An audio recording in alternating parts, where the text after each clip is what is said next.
Mayong gabi, everyone. Good evening, everyone. Welcome to the Bantayan, Cebu, We finally made it to Cebu after where almost 3 days of traveling, is it?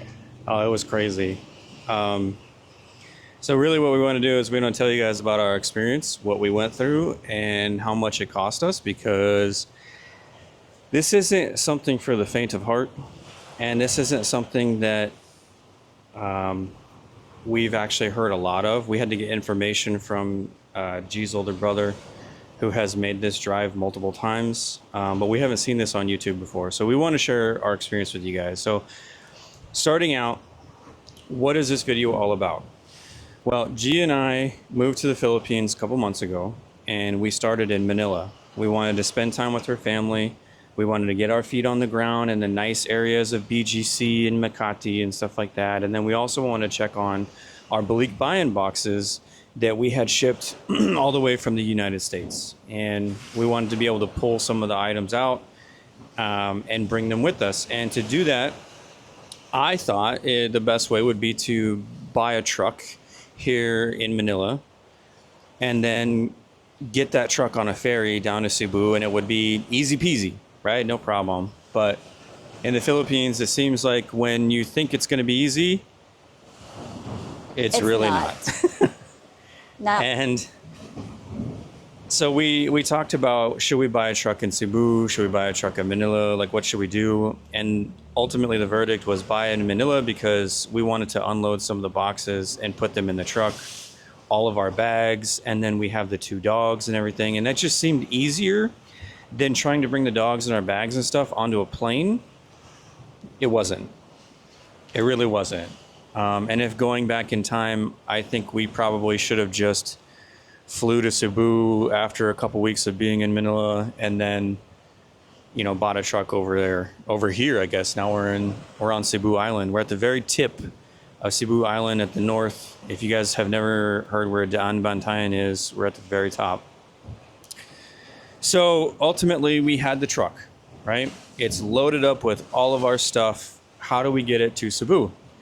And so being in Manila Bay, we're thinking, okay, well, there have to be ferries right out of here, and that would be really easy because all you have to do is just drive down the road a little ways, get on the ferry, and go.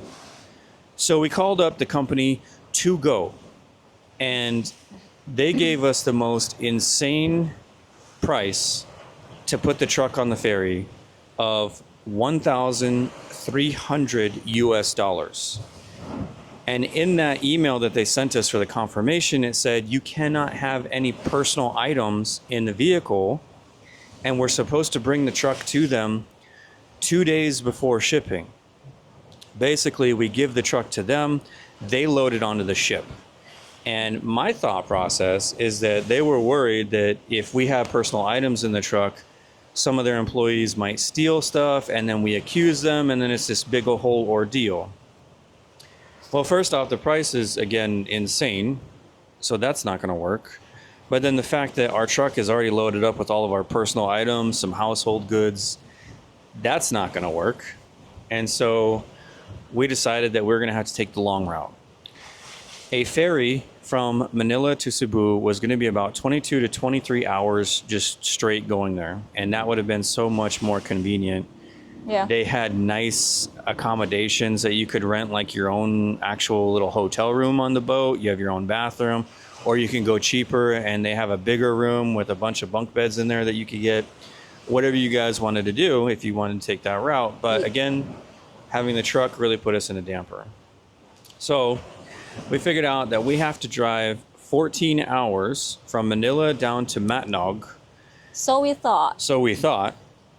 And before we did that, we had to get our dogs situated, because for whatever reason, here in the Philippines, you have to get a Bureau of Animal Industry certification, BAI, to be able to transport your pet from island to island, which is crazy to me because being from the States, you can drive across state lines and they don't care.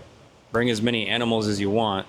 I think the only issue is like if you're bringing cattle or something like that and they want to check and make sure that you're not spreading diseases and everything. So we had to take the dogs to the vet clinic down the street. we paid 800 pesos per dog for a health certificate, and it took all of maybe 30 minutes.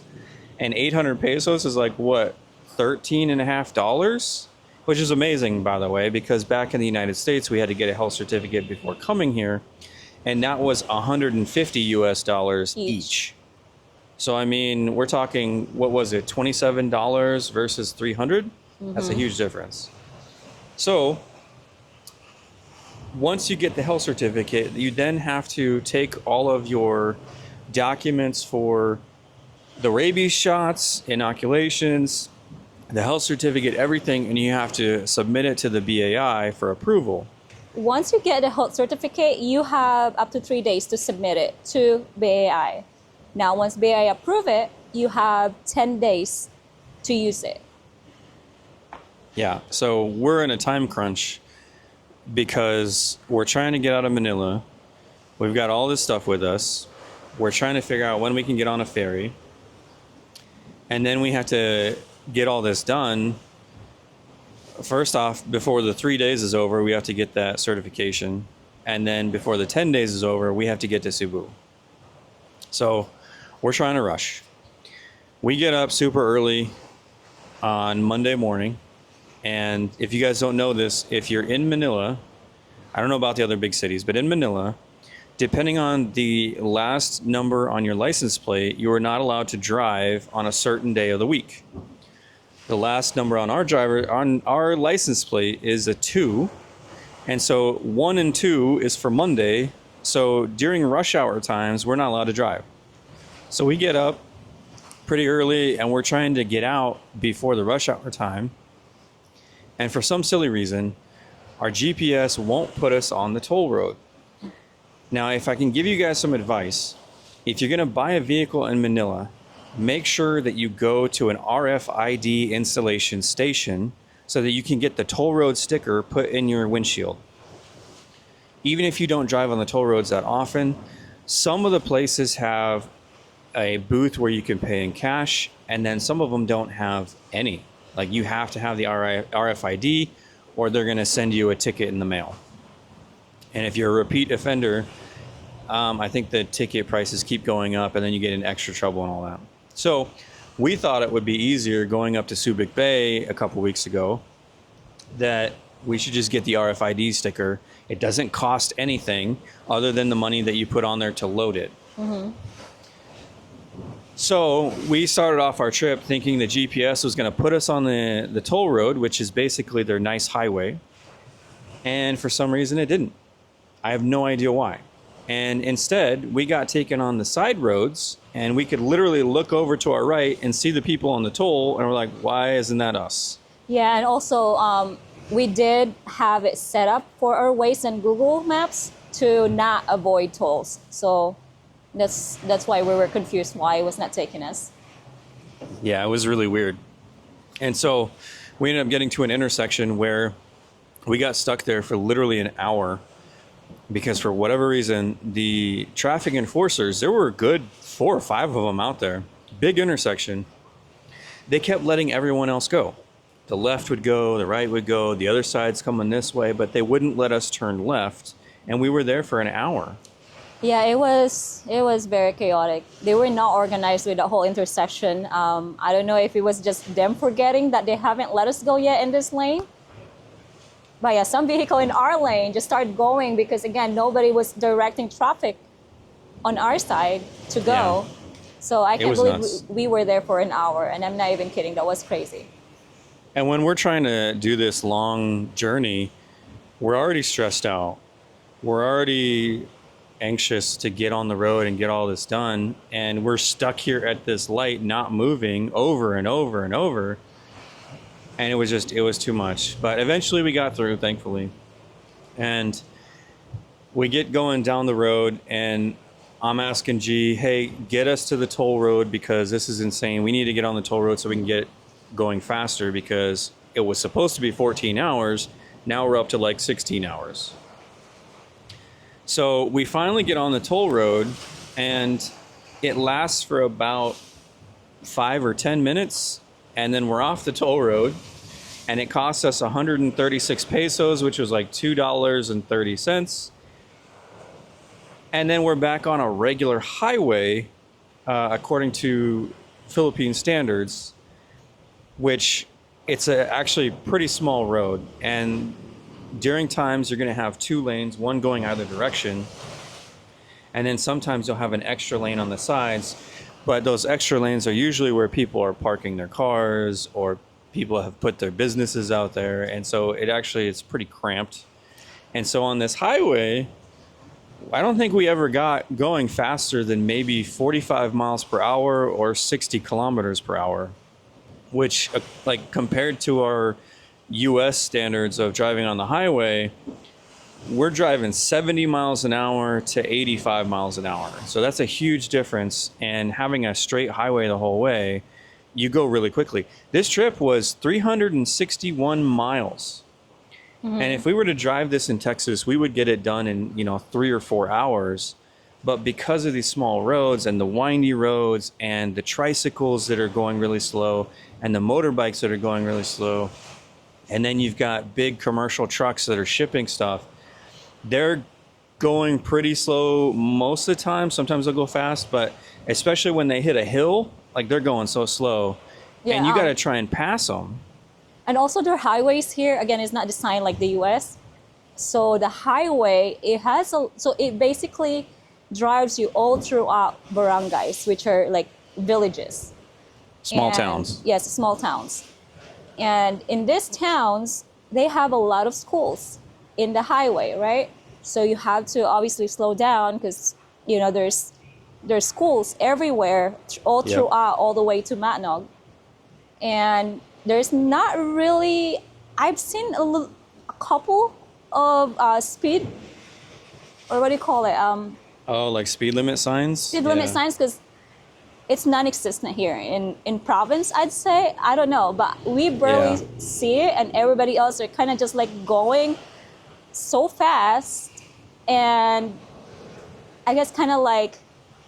But it's kind of all over the place though, right? So when you're on a toll road, they have signs all over that say, the speed limit here for vehicles, like regular light vehicles, like our truck or a car, is 100 kilometers per hour, or roughly 60 miles per hour, which again is not very fast.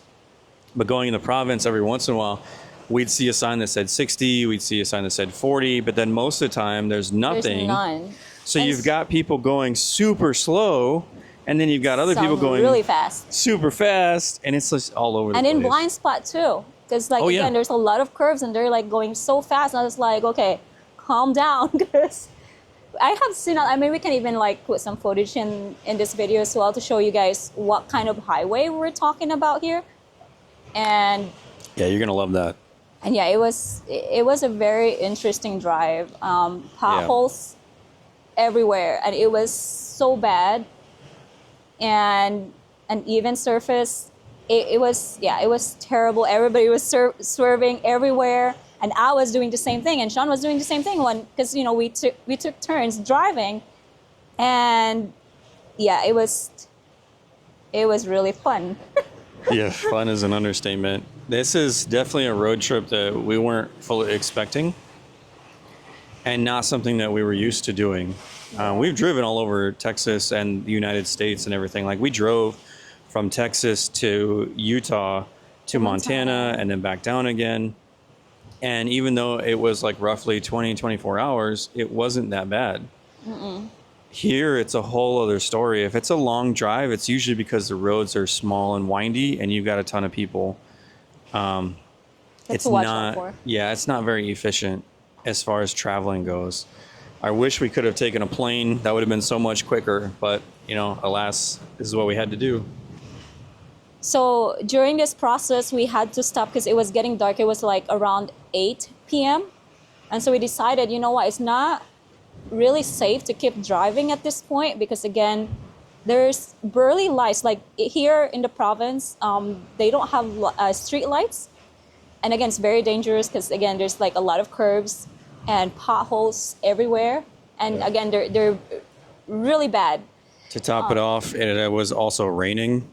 Yeah. So in between the windshield being full of rain, you've also got the potholes that are filling up with water, so you don't really see them, and so you slam right into them. And then the rain also makes the other people's lights shine all over the place, and like you're getting blinded, and like we were just completely wiped out, man. And it was like what, 16 hours at this point?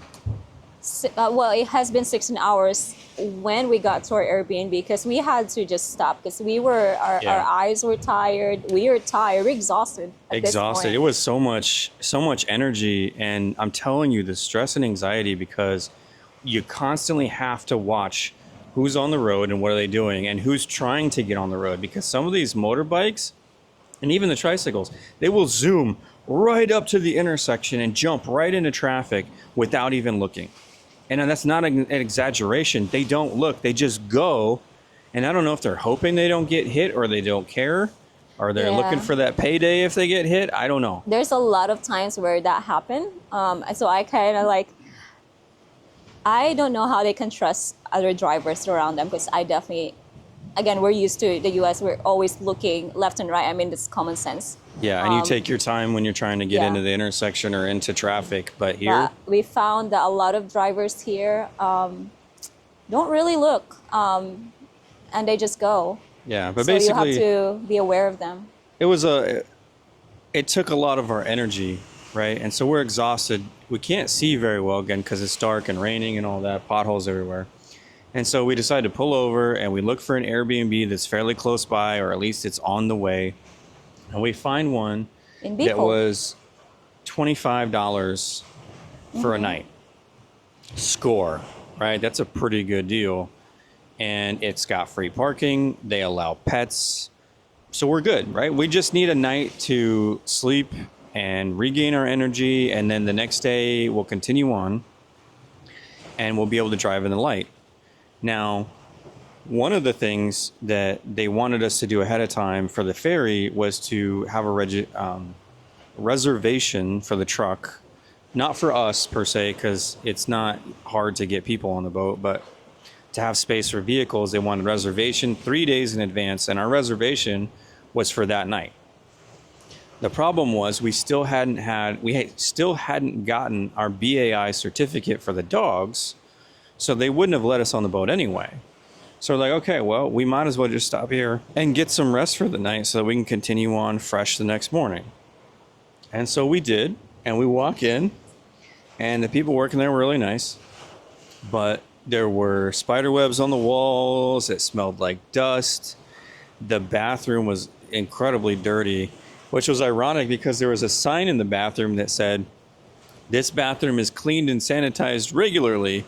And you lift the lid on the toilet and it's like all brown. It's not. It wasn't. And gross. And I had actually taken some toilet paper and wiped the seat where there were some brown areas. And when I say brown, I mean like dirt. And the tissue was all just dirty. And I'm like, this is disgusting.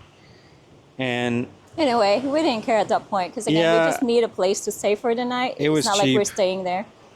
It was cheap. It had what we needed, and we just need to crash. It's just, we were hoping for something a little bit better than that. Yeah. But either way, we got our rest. The next morning, we got up, and we're like, okay, we need to eat, because with all the stress of everything, we hadn't really had a real meal. And me personally, my anxiety was kicking in, getting that big old knot right in your stomach, and I couldn't eat, and I wasn't feeling good. And so I'm like, okay, we got to eat something because I need energy. We need to keep going. And so we went down to Legazpi, right? Oh, the next day, yes. The next day we went down to Legazpi. We stopped at the SM Mall. G went in and got some food for us while I stayed in the truck and watched the boys. And then we ate a little bit, and then we took off again. And from our Airbnb to Matnog, that was about 3.5 hours left, right? Mm-hmm. Not terrible. So we're taking our time. We're thinking, okay, the boat doesn't start boarding until about 9 p.m. and then it leaves at midnight. That's the schedule every single day. Monday through Sunday, that's the schedule, right? So why show up too early, right? We don't need to. So we end up getting to Matnog about 5 p.m. Yeah. And it's starting to get dark. And so we're driving down the road and we see this big blue sign that's like taking up our whole lane, which we've seen other signs taking up the lane, and we're thinking, well, maybe this is just another thing for people to slow down. And so we drove around it without really reading it. That wasn't a good idea. Definitely read the signs. One of the guy was standing on the side of the street and like flagging us down, or was just like, I don't know, he was doing something. He was wearing a blue polo, and then there was another guy standing near him, and he was just wearing a regular baseball hat, and he had this bag of stuff. And so we go around the sign and we stop because we're like, well, maybe we should have stopped. We're not sure. And the guy with the bag of stuff picks it up and he comes running towards us, and we're like, oh, he's just trying to sell us things. Yeah, and well, honestly, we thought, right? Because you were driving at this point. We thought we were in trouble because, again, somebody was like, again, flagging us down. Like, so yeah, he was doing some hand gestures. So we thought, okay, are we in trouble? I mean, we were driving, slow. But then as soon as, we stopped, this guy started running towards our truck. But then it was like, okay, so this guy was just trying to sell us things. So we just left. Yeah. Found out when we got to ticketing station. So we went to the Light Ferries ticketing station. Found out that back there, which was a mile and a half away, we were supposed to stop in that area to get, so they call it queuing station, to get basically like the ticket to board. In our situation, since we have the pickup truck, you had to register your vehicle to the queuing station, those people that was flagging us down. And so we had to go back again about a mile and a half to 2. It wasn't too far at all. So we went back to get to, they call it queuing station, to register a truck. So all they asked was the OR, and the CR and my ID. And so the OR is the official receipt, and the CR is the certificate of registration. Both documents are what you get when you purchase a vehicle here in the Philippines. And you have to have those in the car. You are not allowed to have a digital copy if you get pulled over, which we learned the hard way the other day. So once you are done with the queuing station, you have to go to one-stop shop, is what they call it. We have to get a stamp from one-stop shop. So after we get that, we had to go back to Light Ferry station for the tickets.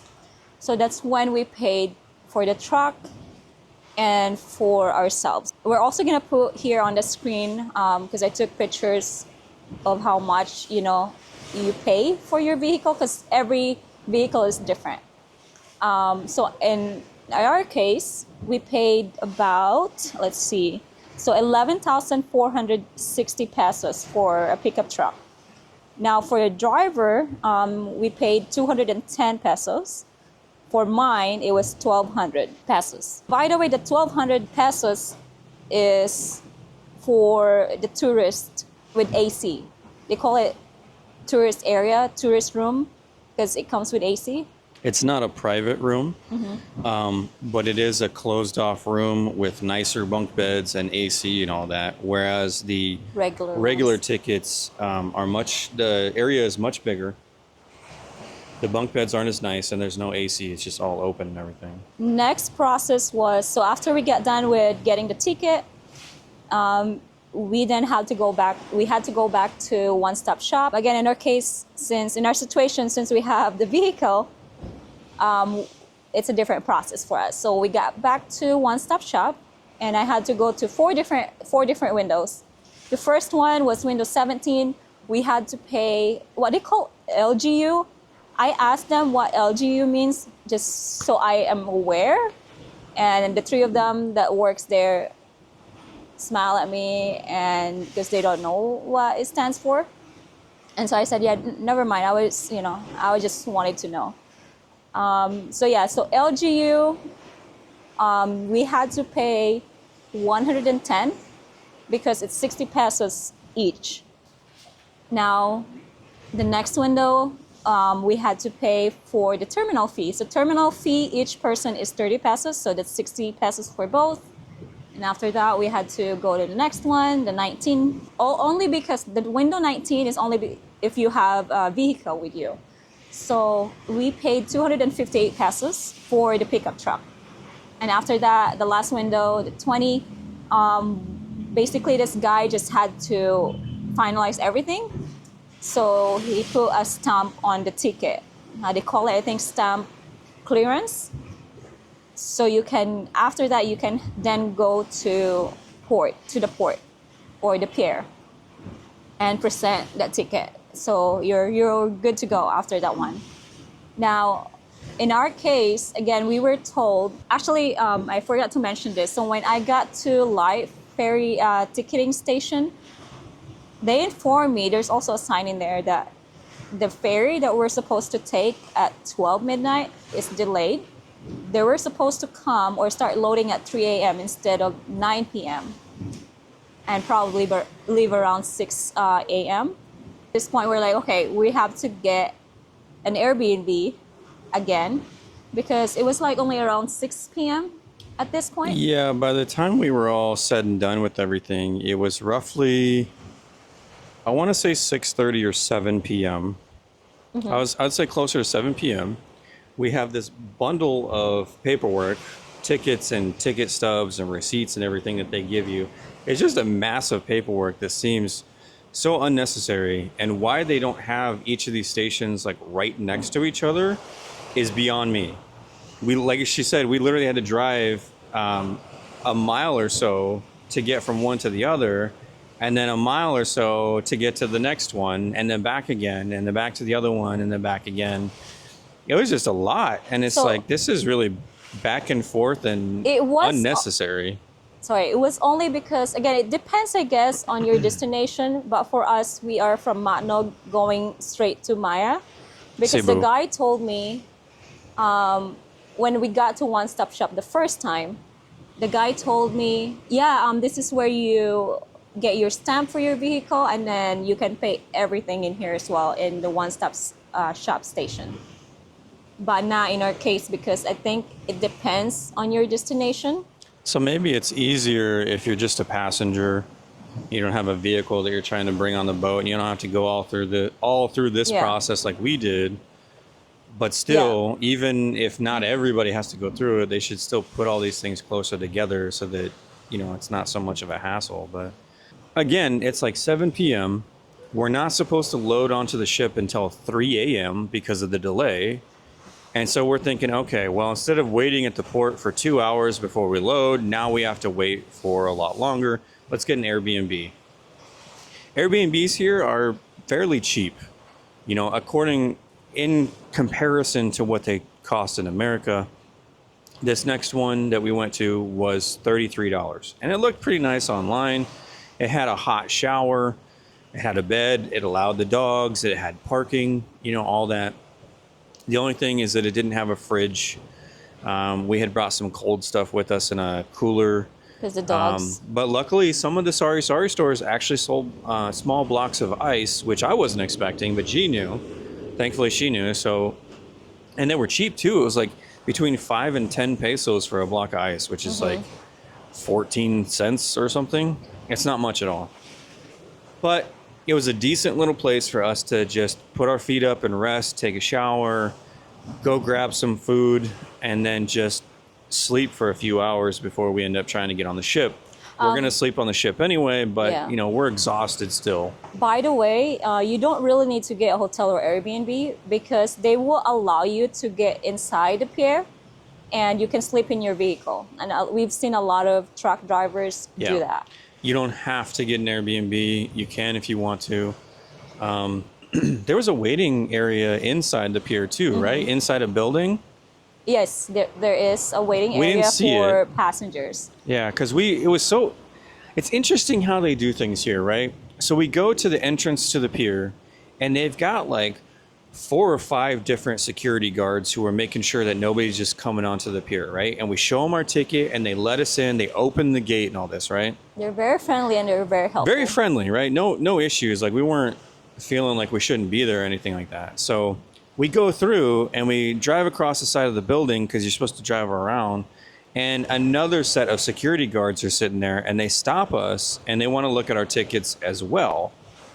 And I'm like, I'm not understanding why we got to show them again when we just had to show them to get in the gate.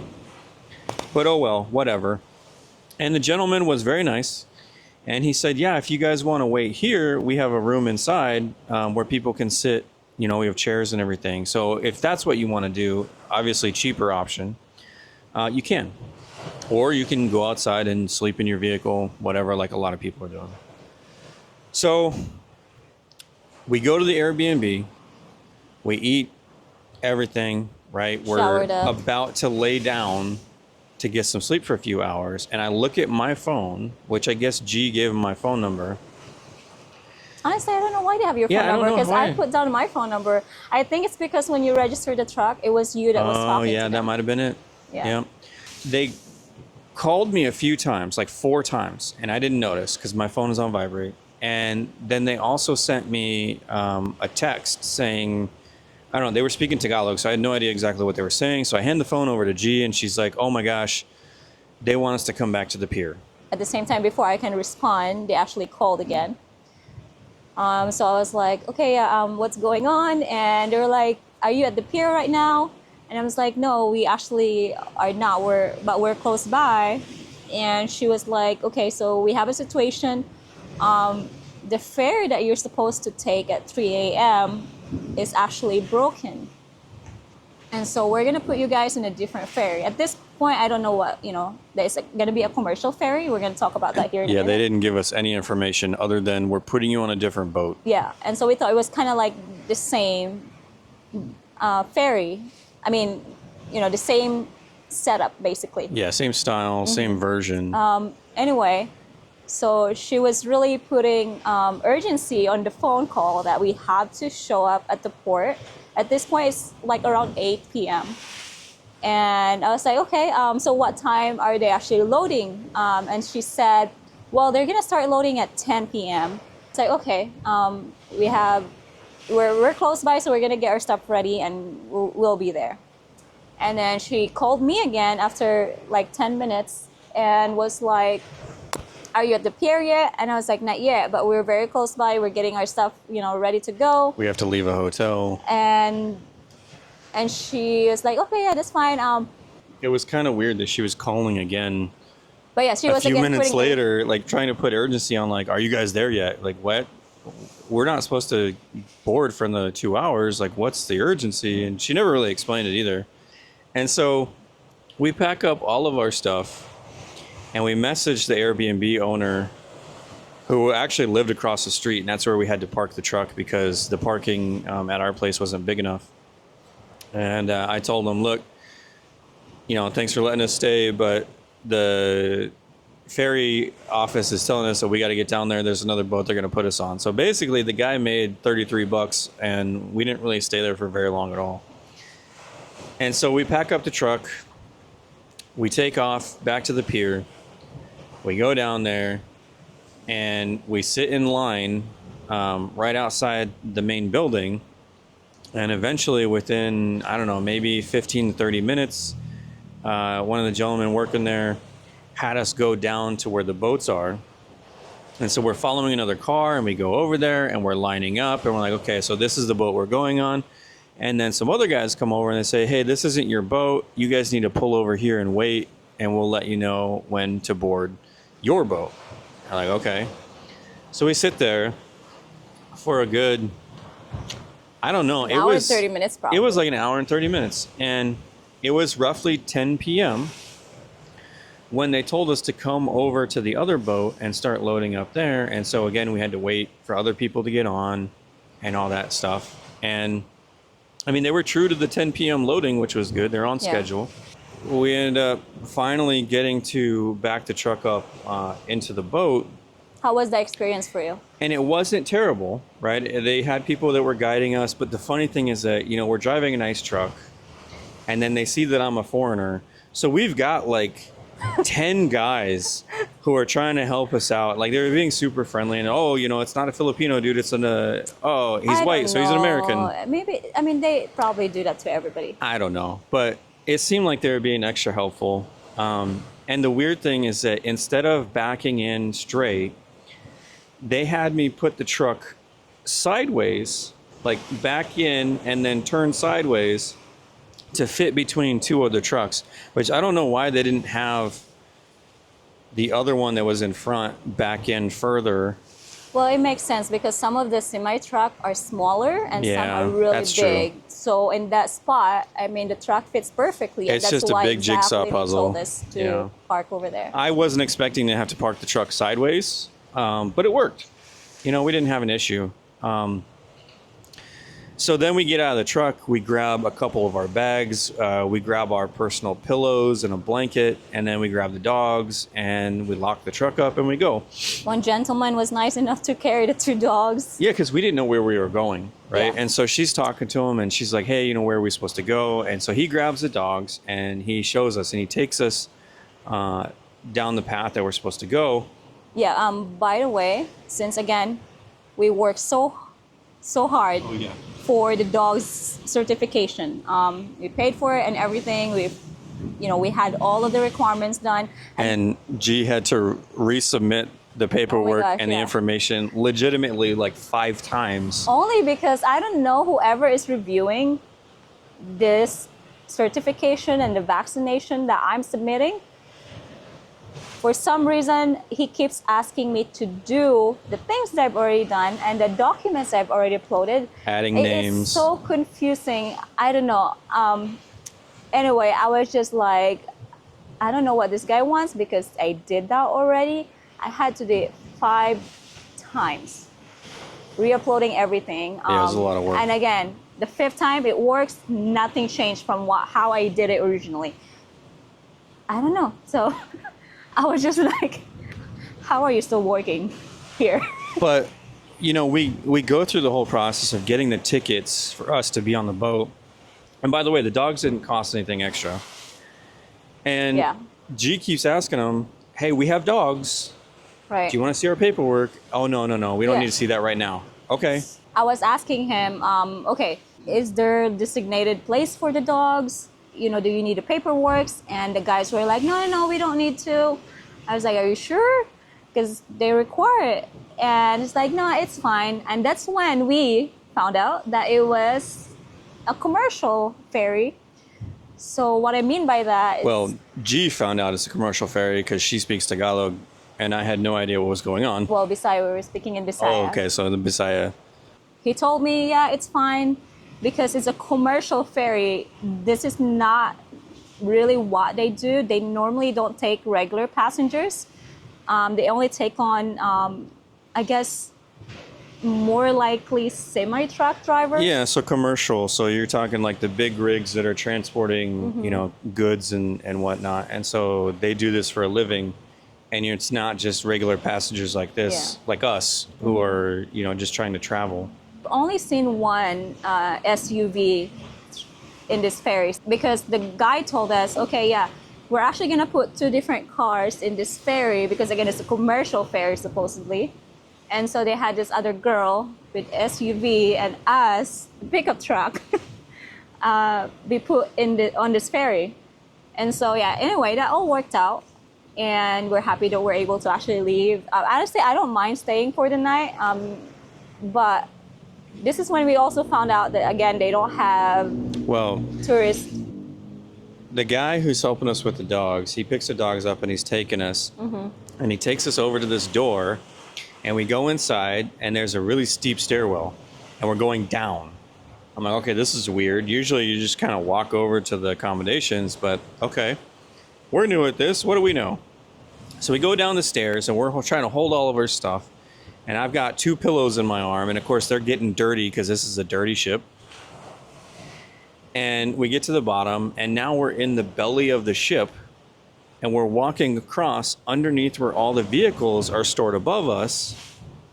And then we go through another hold, and then we're in another area, and then we find another stairwell, and we go up. And now we're at the place where the accommodations are. And so we walk through the door and we're kind of surprised because this isn't exactly what we saw online. It's one room. There were maybe 20 regular chairs, and there were maybe like 10 bunk beds. 10 bunk beds, and they were almost all taken at this point. And they weren't the nice bunk beds. All the doors were open. There were some windows that were open. There was no AC. And we're like, okay, this is not what we paid for. This is going to be fun. And so we find a couple of the regular chairs because no more bunk beds. And we're just kind of having to post up there for the entire night because this is an 8-hour ferry. And naturally the dogs are barking and causing trouble. And we had a lady sitting in front of us and she ended up moving because she didn't want to listen to the dogs barking all night long. But of course, the boat... They were not barking all night long, by the way. The boat is rocking pretty good. And so one of the dogs, I don't know, I guess he just felt like somebody was rocking his kennel. And so he would bark at the motion every once in a while. He was not happy. But I think he might have been getting seasick too. Yeah. I definitely had seasick. It was terrible. And let's not talk about it. G doesn't do so well on the open ocean. I took 3 drama men to help me, and that did not work. Yeah. It was rough.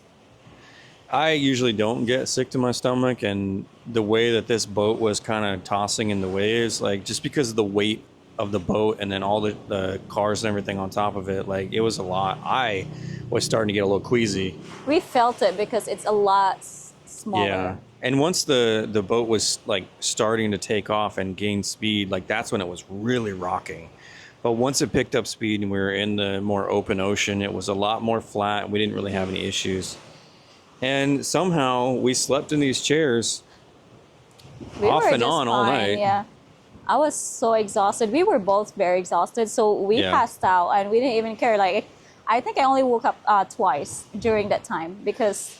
I don't even know how many times I woke up because my arms and my hands went numb, or my feet went numb, and so I had to reposition myself. And because these are just regular seats that recline backwards a bit, and there's no leg support. There's nothing for your feet to go up on. It's just you're sitting in a chair for 8 hours. I mean, it wasn't the worst. The seats weren't the worst that you could be on. Like, it's not just some regular metal chair or something. They were pretty cushy.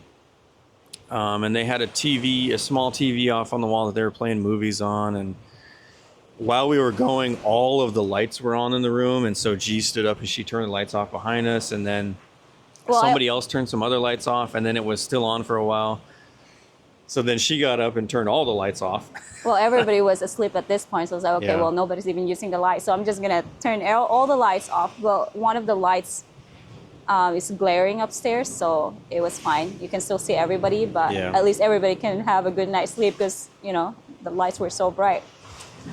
And it was kind of like being on an airplane, you know, to an extent for 8 hours. But it could have been better if we had gotten the bunk beds that we had been expecting, you know, because we were exhausted, like she said, and we wanted to lay down and sleep for those 8 hours without having any issues. But so since again this is a commercial ferry, we got the ticket for tourist bank beds for AC. This one doesn't have AC because again it's not supposed to be for regular passengers. But it wasn't really a problem because again the doors were open, air was coming in. I didn't think it was hot. I mean, for me, it was a little warm, like kind of like how it is right now. We're outside. It was nice. But with the sea breeze coming through and everything, it wasn't terrible. Like it was fine for me, and I usually get pretty sweaty in the Philippines. So yeah, exactly 8 hours from Matnog to Maya. Yeah, that was crazy. Like I was expecting, like with all the delays talking about and all that, I was expecting that we weren't going to be there exactly at that time, but from 10 p.m. loading time to leaving at about midnight. We left at 11:40 and we got to Maya at 7:40. That's why I said exactly. That's crazy. They were on time. I was not expecting that. But yeah, I mean, we got there in one piece. We got the truck off the ship. Here's a video for that. And it wasn't anything crazy. And luckily, the night before, while we were waiting to get on the ship, G was able to get us this accommodation here at this, I guess you could call it a beach resort. More of a small hotel kind of a thing, not really much of a resort. And crazy enough, we're the only ones here. We've been the only ones here since we got here yesterday. They have about, let's see, 8 rooms, Yeah. 8 different rooms, and we're the only ones here. We got here pretty early, right? So normally the check-in time is around 2 or 3 p.m. here. So we got here because nobody was picking up the phone when I was calling them or responding through my text messages. So we just showed up, and there was one guy here, which is the caretaker. He was, cleaning up the area, and so he let us in and let us check in early, no problem. He said, yeah, no worries, you guys can park over there because you're the only ones here anyway. So since yesterday, we're the only ones here in the area, which I absolutely love because it's, it feels secluded. There's a lot of resorts here. It's like a strip white beach, right, in this area. It's very quiet. Yeah. And it's calming. It feels amazing out here. There's a nice breeze going through, and we can hear the ocean crashing. And, of course, in the afternoon, we get high tide. It's a really peaceful and nice area. And right across from us, I can't remember the name of the island. I'm going to put it on the screen right now. But then back behind us, on the left is Bantayan Island, and this one is even smaller, but you can see lights over there of the people who live there and everything. Yeah. So it's definitely not empty. But yeah, we made it here. We've been driving around the island. It's really nice. It's so much nicer than Manila as far as like congestion and people and driving on the roads. And, after we got pulled over, I've been kind of freaking out trying to drive in Manila because it's got that big city vibe where everybody is kind of out for themselves and they got to get ahead, right? And that means they're going to drive really fast and they're going to cut you off and they're going to do all these things that we're not used to driving in the US, like at all. And so while I was trying to adapt to driving to their style, it's still hard, And coming out here to the province, it's so much more calm. There's less people. Even when you go through the city areas, which can be congested because there's small roads and tricycles and cars and motorbikes and people walking on the streets and everything. You take it slow. You drive around. You're not in a hurry. And everything is fine. And then once you get out of those little city areas, the road is like wide open and it's peaceful, it's calming, and we've been enjoying it. Yeah. Since we've been here. Is this a place we could live? Potentially. I mean, it's very beautiful out here. The only thing is that it doesn't quite have all the amenities that we would like to have, like a Robinson's grocery store or maybe a small mall.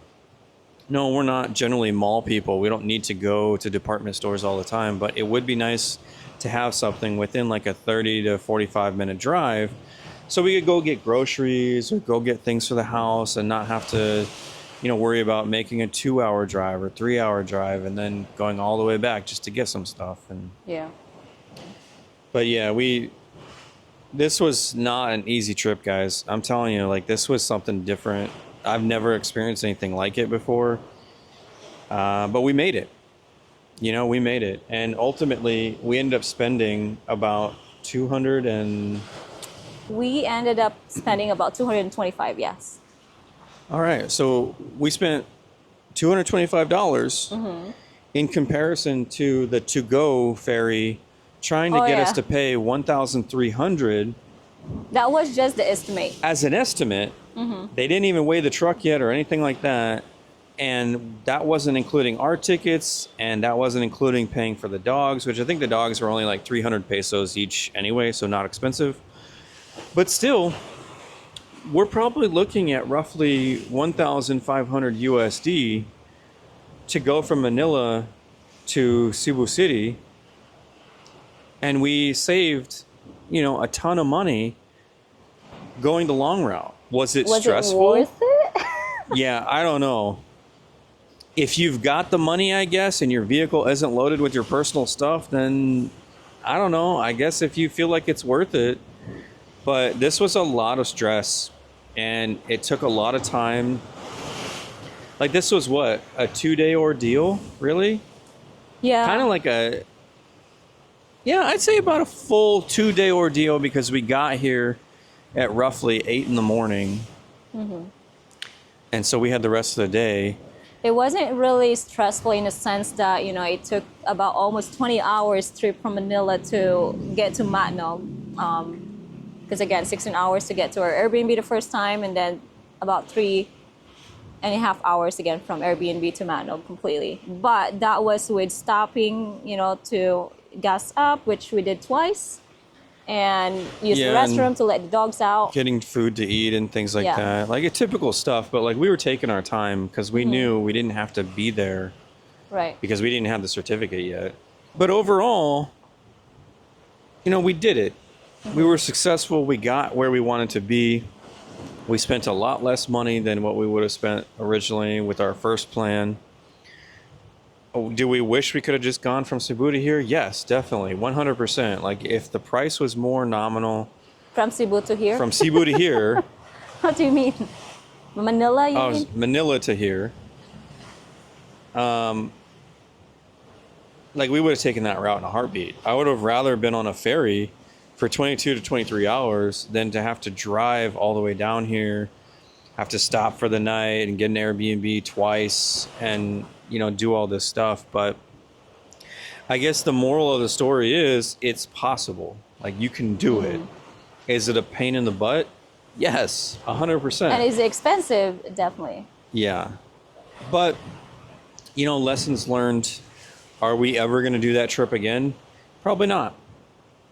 We're not going to take the truck back to Manila at this point. So from here, we're going to drive around Cebu, trying to find a potential forever home. And if we don't find it here, then we're going to either hop over to Bohol or hop over to Bacolod and check out that area. Well, actually, I think Bacolod is in Negros Oriental. I don't know. The island. And so south on that island is Dumaguete and Darwin, where a lot of expats live. A lot of people talk it up. They say it's a great place. So we may check that out. And again, it's a quick ferry from Cebu over to Negros. And then if we end up not liking that, we can take another quick ferry over to Iloilo, check that area out and the different cities around there. Because again, we don't want to be directly in the city. We want to be in the province, but we want to be within a decent driving distance for amenities and entertainment and, good grocery stores and hospitals and stuff like that, right? Because again, this is going to be our forever home. So we got to think about the future and everything that we're going to want, not just, oh, this ocean is incredibly beautiful. Let's move here. And then we end up hating it, 6 months in, right? That's just not what we want to do. So yeah, as much as we would love to live right next to the ocean. Again, this is going to be a forever home. We want to be close to the hospital, a good hospital. And I mean, I'd rather have a good hospital than have the beach next to us, because we can always drive to the beach, right? Emergency cannot wait. The beach can. So I'm fine driving at least like 30 minutes away from it if we have to. yeah, that's if we have to. I mean, the goal here is to find land on the beach, right? We want to build a beach house, that kind of stuff. Of course, we'll do it a safe way and hopefully pick an area that doesn't get hit by typhoons very bad, and then kind of raise it up off the ground a bit, so if the water does come up, we don't get flooded and everything. Like, we've got all this in our heads. Yeah, we have list of places that we want to check out here in Cebu. But if you guys have any recommendation, please let us know, because we can add that to our list as well. Yeah, drop your ideas and your suggestions in the comments, please, because we are all about checking out the perfect place, right? And if it's somewhere that isn't all over YouTube or a bunch of expats aren't there, that's fine. As long as it has decent infrastructure, a good hospital within a decent driving distance and all that, then we're all about checking it out. So give us your ideas, please, because right now we're just kind of going off of what we see on YouTube and then kind of Googling different areas and, okay, what does this place have? So we're kind of winging it as we go, but we have ideas of what we want to do. And it would help if we had people like you guys who are already here and you know the ropes, like you know the area. So yeah, I mean, that's our story. That was the trip to get here. I mean, it was crazy. But like we said before, we made it. We're here. We're in Dan Bantayan. So we're only here. We only booked this place for 3 nights because we know that we're not gonna look for a house here and potentially live here. So there's no point staying longer. We just wanna be by the beach for now and kind of relax from all that chaos. Other than being in Subic Bay, which I wouldn't call it like super nice beach or anything. This is like really our first time being at a nice Philippines beach. And so this is nice for us to just take a break, calm down, let go of the anxiety, get some good rest and sleep and everything, and just recharge before we drive south, going who knows where yet, and start that journey of trying to find where we want to live. And what did this place cost? We're only here for 3 nights, and it costs 100. So this is 110 before taxes and fees. So I have to after double taxes check, and fees, it was like $136. Yeah, so basically, I know for sure that it costs $46 per night. That's including taxes and fees.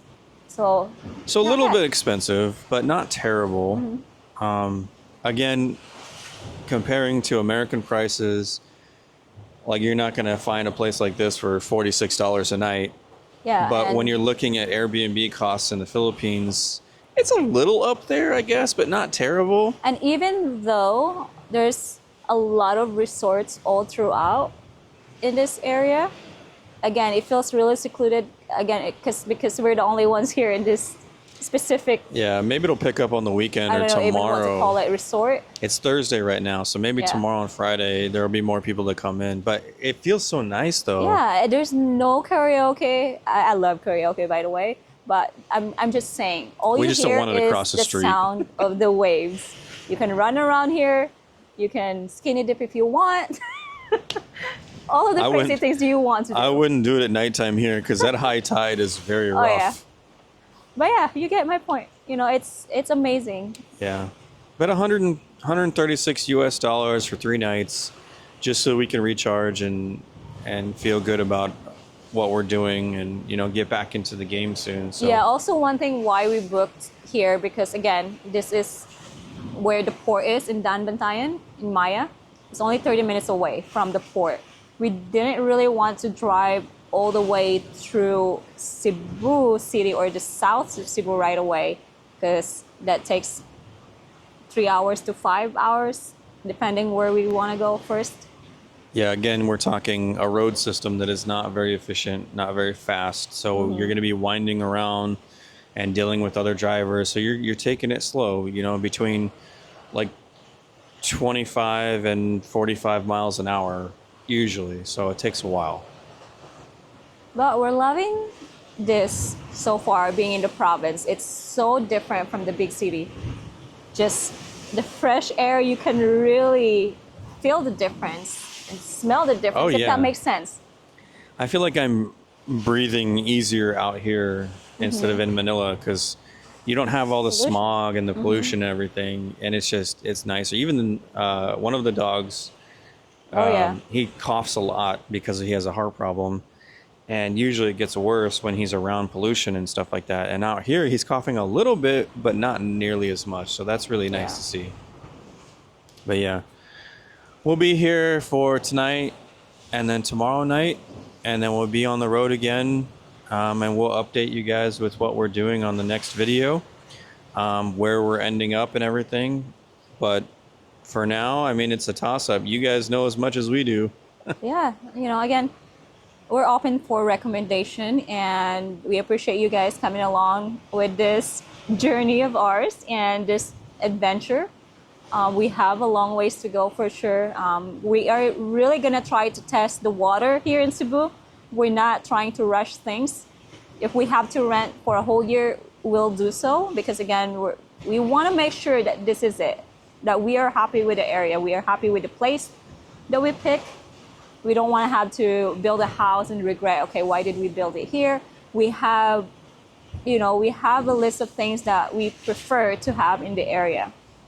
And of course, one biggest thing is typhoon here in the Philippines. So we need to look into that as well. Like we have to ask around. We've been looking at Google as well, like for the history of the area, calamities, natural historical disasters. references of typhoons, and then earthquakes as well. Cebu got hit with earthquakes a few months ago pretty badly. And here in Bantayan, like earlier today, we were driving around and we saw an old church that was beautiful. And like half of the front had just completely collapsed from the earthquake. And there were different areas where buildings that just like were cracked and things were coming down, and like it was not good. I don't know if they've had an earthquake like that here in a long time, but it definitely did some damage. And so again, that's something we got to think about, because we don't want our house to have cracked walls, and hopefully they build it correctly, but if something happens, I don't want the house to fall down, because then what do you do, right? You got to rebuild it. Is insurance going to cover it? All that. So yeah. All right, guys, I think that's it for us. Thanks for watching. We appreciate you guys. We appreciate all your support. Hopefully we can hit that 1,000 subscriber mark here soon and start to get monetized, and we can keep pushing this stuff out and travel around the country and do all sorts of fun things and help people out as we go, and just really enjoy our time here in the Philippines, because what is life about if you're not really enjoying the journey? Other than driving from Manila to Matnog. We didn't enjoy that. We didn't enjoy that journey. But anyways, thank you for joining us. If you haven't already and you're still watching, please hit that like and subscribe button. And then if you got the chance, share our videos with your friends and family. Get us out there, get us popular so we can keep going and just, really get the channel booming, because we want to keep making these videos and we want to show you guys the amazing beauty of the Philippines, the amazing people, and just all the fun stuff that we have come across. So that's it for now, and thank you so much for joining us, and we'll see you guys on the next video. Bye. Good night.